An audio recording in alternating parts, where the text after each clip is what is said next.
Mr. Speaker. Mr. Speaker, American families and small business owners are struggling with high health care costs.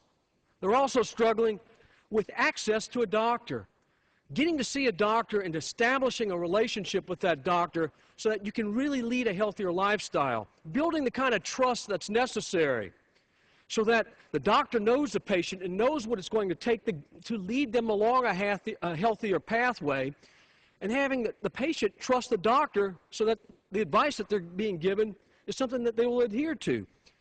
American families are struggling.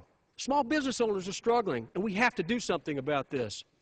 And Republicans believe we should reform health care, but we need to do it responsibly and in a very, very thoughtful way so as to not disrupt the system that we currently have.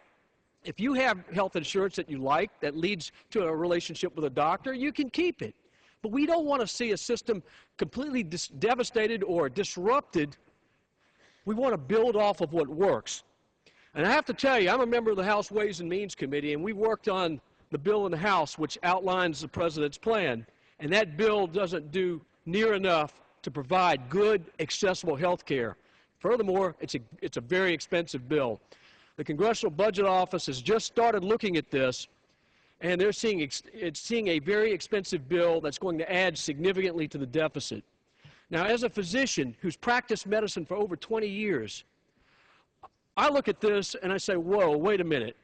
Let's get this right. It's more important to get it right than to rush into something and do it very hastily and cause disruption in the healthcare system where we have some things that are working.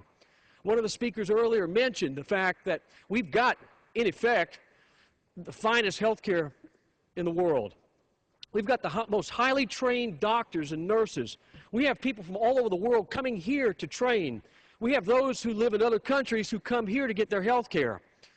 But we have a cost problem. We have an insurance problem, and we need to fix that. And we need to make sure that insurance coverage is meaningful and it really leads to access to a doctor for every American. Republicans have ideas on how to do this. And it basically incorporates three basic principles.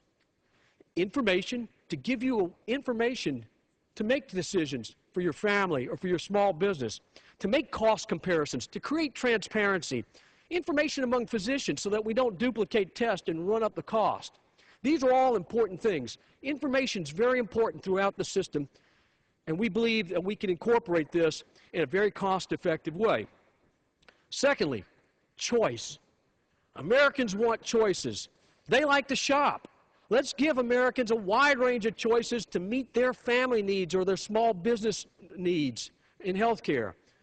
If we do that, that will create competition, and that will start to drive the cost down of health insurance premiums, which we're all struggling with. It will make it more affordable, and we'll get more people on it.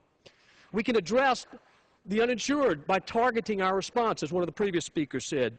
And finally, we need to put families back in control of their health care destiny.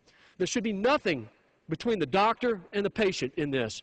That's the essence of good, high-quality health care, and that's the only way we're going to control the cost ultimately, by fostering and strengthening that doctor-patient relationship and making it something that every American has.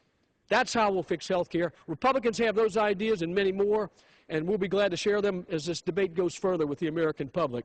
And with that, Mr. Speaker, I will yield back. The chair recognizes the gentleman from Texas, Mr. Hinojosa.